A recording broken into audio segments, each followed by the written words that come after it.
আসসালামু আলাইকুম। ইউরেনিয়াম একাডেমিতে তোমাদের সবাইকে স্বাগতম। তো আজকে আমরা থার্মাল ফিজিক্সের তৃতীয় অধ্যায়ের খুবই গুরুত্বপূর্ণ একটা কোশ্চেন দেখব। এই কোশ্চেনটা হচ্ছে আমাদের আইনস্টাইনের ব্রাউনিয়ান গতির তত্ত্ব বা প্রমাণ করো আইনস্টাইনের ব্রাউনিয়ান গতিতত্ত্বের প্রমাণ। তো দেখো, এই কোশ্চেনটা শুরু করার আগে আমরা এই চিত্রটা আগে এঁকে নিব। তো এই চিত্রের যে বর্ণনা, এই চিত্রের বর্ণনাটা আমি এখানে লিখে নিয়েছি। তো প্রথমেই দেখো, এক্স অক্ষ বরাবর একটি সিলিন্ডার কল্পনা করি। তো এই সিলিন্ডারটা আমাদের এক্স অক্ষ বরাবর, কিন্তু দেখো সিলিন্ডার কল্পনা করি। তারপর দেখো সিলিন্ডারের দুই প্রান্ত পি এবং কিউ। দেখো সিলিন্ডারের দুই প্রান্ত, একটা হচ্ছে পি এবং একটা হচ্ছে আমাদের কিউ প্রান্ত। তো এদের মধ্যবর্তী দূরত্ব হচ্ছে আমাদের ডেল। দেখো এই যে দূরত্বটা, এটা আমরা ডেল ধরে নিয়েছি।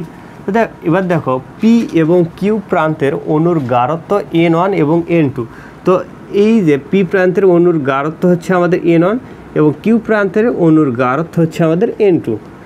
তো এবং এ হলো সিলিন্ডারের প্রস্থচ্ছেদের ক্ষেত্রফল। তো দেখো এই যে প্রস্থচ্ছেদের যে ক্ষেত্রফলটা আমরা নিয়েছি সেটা হচ্ছে আমাদের এ। এরপর দেখো ব্যাপন সহগ হচ্ছে আমাদের ডি। যেহেতু এখানে অণু আছে, তো অণুগুলো কিন্তু নিজেদের মধ্যে ব্যাপিত হতে পারে।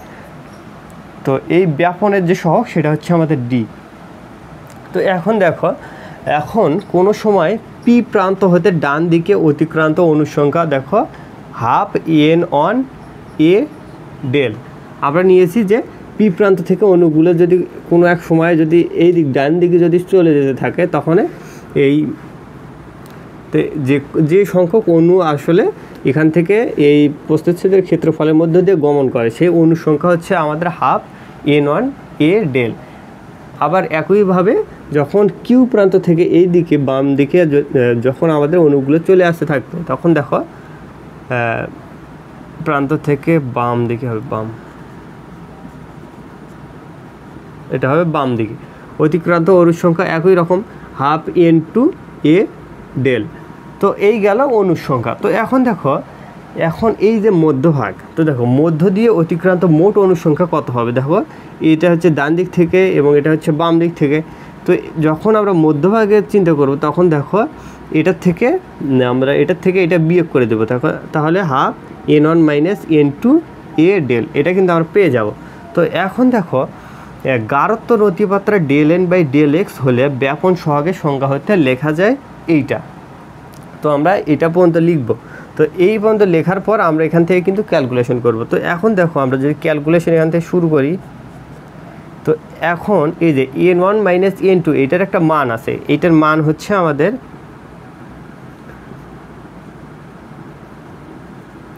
এইটা ইজ ইকুয়াল টু আমরা লিখতে পারি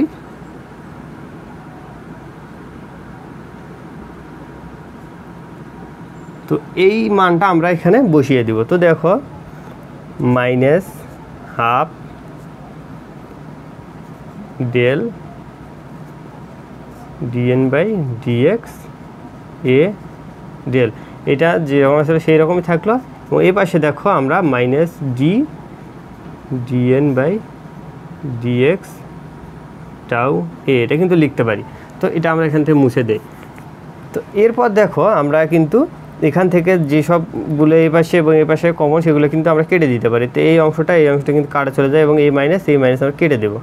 তো দেখো এখানে শুধুমাত্র থাকবে আমাদের হাফ এবং ডেল গুণ হয়ে কিন্তু আমরা ডেল স্কোয়ার পেয়ে যাব। এবং এই এ এবং এই এ কিন্তু আমাদের কাটা চলে যাবে। তো দেখো এই পাশে থাকবে শুধুমাত্র আমাদের ডি এবং এখানে শুধুমাত্র টাউ থাকবে আমাদের। তো এখন যদি আমরা এই ডি এর মানটা যদি আমরা নির্ণয় করে ফেলি, তো দেখো কি হবে, ডি ইজ ইকুয়াল টু আমরা পাবো কি ডেল স্কোয়ার বাই 2 টাউ। এটা কিন্তু আমরা পেয়ে গেলাম। এটা হচ্ছে আমাদের ডি এর মান, এটা আমাদের পরে লাগবে। তো আমরা এটা এই পাশে রেখে দিলাম। এবং এখানে যদি আবার যদি পরবর্তী ধাপে যাই, তো এখানে আমরা লিখে নিব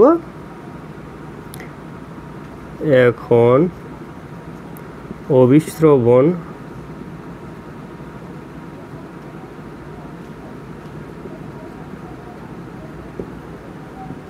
চাপ পি হলে পি এবং কিউ প্রান্তে চাপ P1 এবং P2। তো অভিস্রবণ চাপ হবে P1 এবং P2। তো দেখো P1 ইজ ইকুয়াল টু আমরা কি লিখব, P1 ইজ ইকুয়াল টু হচ্ছে আমাদের NKT এবং P2 ইজ ইকুয়াল টু আমরা পাবো N2KT। তো দেখো এই দুইটা হচ্ছে আমাদের P1 এবং P2-র মান। এখন এই P1 এবং P2-র জন্য যে লব্ধি বলটা হবে, তো দেখো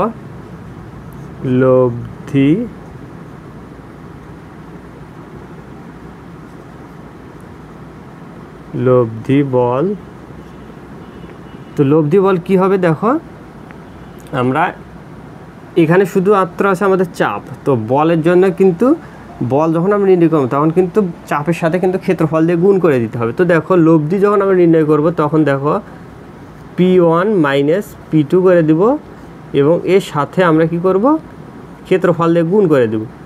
ইকুয়াল টু এই পাশে নিলে কি হবে আমাদের N1 মাইনাস N2KT ইন্টু আমরা কিন্তু A পেয়ে যাব। তো দেখো এটা হচ্ছে আমাদের লব্ধি বল। তো এই বলের মানটাকে যদি আমরা এভাবে লিখি, বল যদি F দিয়ে যদি প্রকাশ করি, F is equal two N1 minus N2KT into A। তো বলের মান কিন্তু এটা আমরা পেয়ে গেলাম। এই পাশে যদি আমরা লিখে দিই, তো এখন দেখো আমরা কিন্তু সবগুলো অণুর জন্য যে বলের মান, সেই বলের মানটা পেয়ে গেলাম। তো এখন একটা অণুর জন্য বলের মান আমরা কীভাবে বের করব, তো তার জন্য কিন্তু আমাদের অণু সংখ্যা দিয়ে ভাগ করে দিতে হবে। তো দেখো সিলিন্ডারে অণু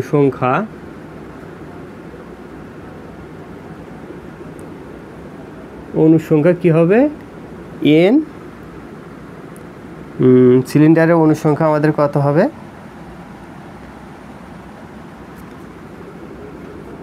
NA ডেল, এটা হবে আমাদের সিলিন্ডারের অণু সংখ্যা। তো একটি অণুর বল কত হবে দেখো,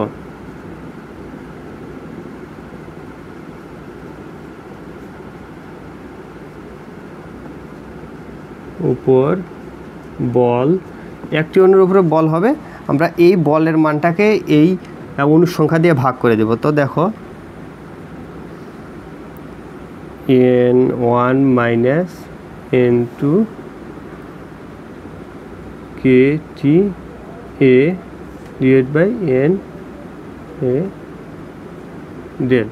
তো দেখো এখন কিন্তু আমরা লিখতে পারি এইভাবে, দেখো এই N1 মাইনাস N2-র মান কিন্তু আমরা জানি, আমরা কিন্তু এখানে N1 মাইনাস N2-র যে মানটা বসাইছিলাম সেই একই মান আমরা এখানেও বসাবো। তো দেখো একই মান যদি আমরা এখানে বসাই তাহলে আমরা পাবো কি, মাইনাস dN বাই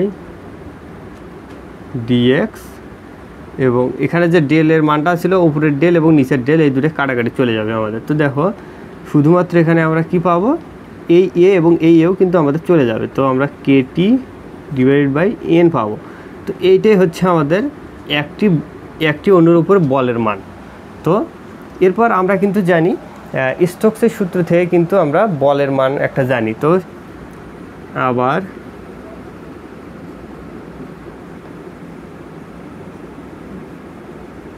স্টোকসের সূত্র থেকে বল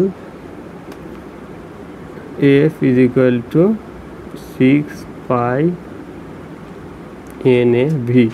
তো আমরা এই বলের মান সমান সমান যদি এই বলের মানটা করে দেই, তো দেখো আমরা কি পাবো, অতএব 6 pi NaV is equal to হচ্ছে আমাদের dN by dx KT by N। তো এখন দেখো আমরা এখান থেকে কি করব,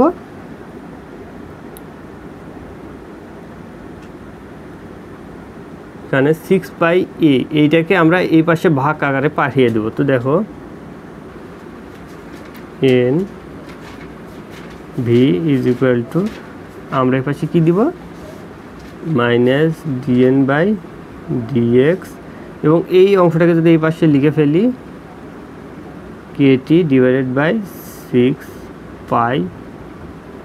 পাই এবং এ, আর এই পাশে ছিল আমাদের এন। তো দেখো এরকম কিন্তু আমরা লিখতে পারি। তো এরপর এই যে তো এই এন ভির মানটা হচ্ছে আমাদের দেখো N V is equal to minus G DN by DX. তো এই মানটা যদি আমরা এখানে বসিয়ে দিই তো দেখো আমরা কি পাবো minus G DN by DX is equal to minus DN by DX KT divided by 6 pi A N KT. তো দেখো আমরা কিন্তু এই মাইনাস কেটে দিতে পারি, ডিএন বাই ডিএক্স কিন্তু কেটে দিতে পারি। তো আমরা শুধুমাত্র পাবো D is equal to KT divided by 6 pi A N.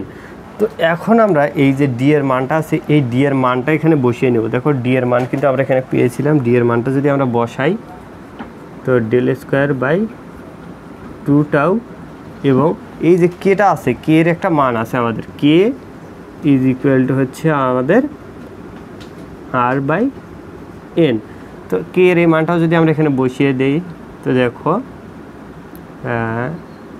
R t divided by N, এবং এই পাশে আমাদের থাকবে শুধুমাত্র 1/6 পাই এ এন। তো দেখো এরকম কিন্তু আমরা লিখতে পারি। তো এরপর দেখো আমরা যদি শুধুমাত্র ডেল স্কোয়ার মানটা এখান থেকে বার করে নিতে চাই, del square is equal to কী হবে দেখো আর টি ডিভাইডেড বাই আমাদের এন থাকলে এই পাশে, এবং এই পাশে দেখো এখানে যেহেতু 2 আছে ভাগ অবস্থায়, তো এই পাশে গেলে কিন্তু গুণ অবস্থায় চলে যাবে। তো আমরা কিন্তু এখানে লিখতে পারি 1/3 কিন্তু হয়ে যাবে বাই এ এন। তো এইটাই হচ্ছে আমাদের যে আইনস্টাইনের যে ব্রাউনিয়ান গতিতত্ত্বের প্রমাণ। তো এই যে সমীকরণটা আমরা পেয়ে গেলাম, এইটাই হচ্ছে মূলত আমাদের ব্রাউনিয়ান গতিতত্ত্বের প্রমাণ। তো এখানে কিন্তু একটা টাউতে কিন্তু গুণ অবস্থায় চলে যাবে। তো দেখো টাউটা কিন্তু আমরা গুণ অবস্থায় এখানে দিতে ভুলে গেছি, তো এখানে টাউটা গুণ অবস্থায় চলে যাবে। তো এই গেল মোটামুটি আমাদের ব্রাউনিয়ান গতিতত্ত্বের প্রমাণ। তো আশা করি তোমরা বুঝতে পেরেছো। আর যদি তোমাদের কোথাও বুঝতে সমস্যা হয় তাহলে অবশ্যই কিন্তু কমেন্টে জানাতে পারো।